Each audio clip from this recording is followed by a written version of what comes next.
not gaining anything. Yeah. Right? You're losing more than what you're gaining. Yeah. So as it relates to you as being a prophet, in my opinion, you tell me if I'm wrong, it has to be a very hard job not to get lifted up in pride. Oh yeah. Yeah. That's I mean, I would imagine, because you have a lot of people depending upon you. Yeah. Yeah. I find it hard, to keep praying as being a pastor because everyone is flocking to you for answers on stuff. And it's like, Lord, please let me remain humble. Don't give me a humbling experience. Right. Yeah. You don't want that. But let me remain humble. So how do you, Prophet Dwayne Jones, I want to say, manage being a prophet and being a humble prophet? Well, I'm someone who does search humility, but I had a humbling situation as well. Okay. And I had to give a word some years ago about exposure, knowing that I was part of the exposure. See, you can do wrong and the gifts are still there. And I fought to give that word, but I gave it because I didn't want to lose it either. I did value it, and exposure did happen, and I was exposed. And my father was the pastor, and I was silenced. Yeah, I was there. You was there, and I was, you couldn't preach, you can't prophesy, and I was silenced in front of the whole church, and I took it, and the people that was on the board to silence me, they didn't want to do it, but I was glad that they did, and I was glad I went through the process. I was glad that my father, your grandfather, was strong enough to do it. Yeah. I honor that man. He's a very wise man, and it was a humbling situation, So that helped to humble me. Wow. And there was some pride that I didn't recognize that was in me.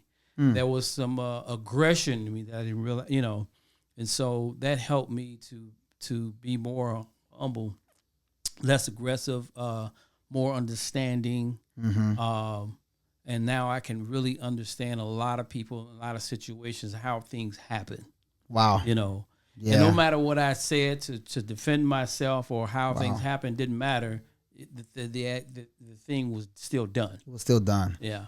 Well, I was there, and I watched you go through the whole ordeal at the church.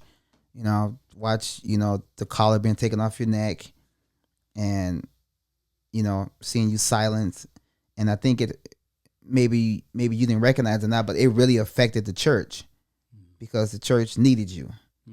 And that's the main thing that humbled me. Wow. I saw that because it was hard to sit there and you saw things and you couldn't share.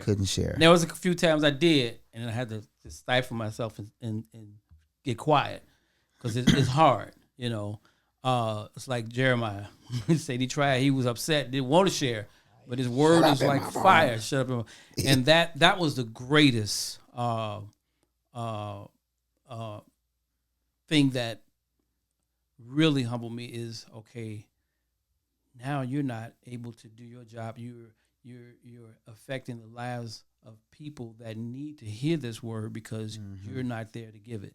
You're not in the right mindset to give it. You're not, and so you look at that and it's like and Chicago is a hard city. It sure is. One of the most unforgiving.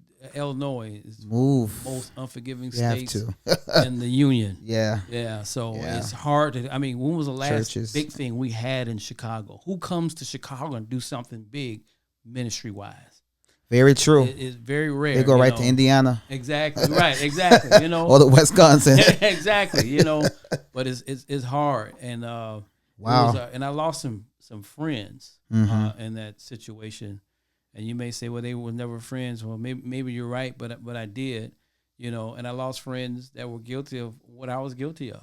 And that's the part I wanted to really dabble with, is that you obviously saw that many of these people were guilty of that plus more, and you seeing that and still, and that really speaks to the character of Prophet Dwayne Jones, because I could say this, even if you are a prophet, you need to be subjected to somebody. and you could have gotten up and said, I'm the prophet of God, and as many others would have done, and instead of accepting, I heard the prophet. I dare not say his name.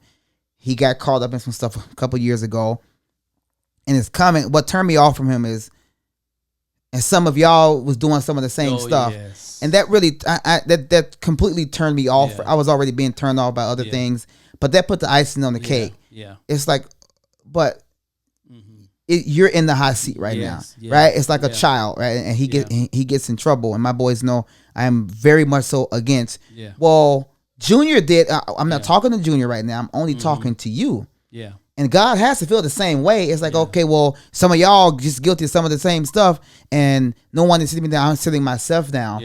I said, so humility still has not become your friend. To make a vote, of course we know man's a prophet. And very, was a very detailed prophet.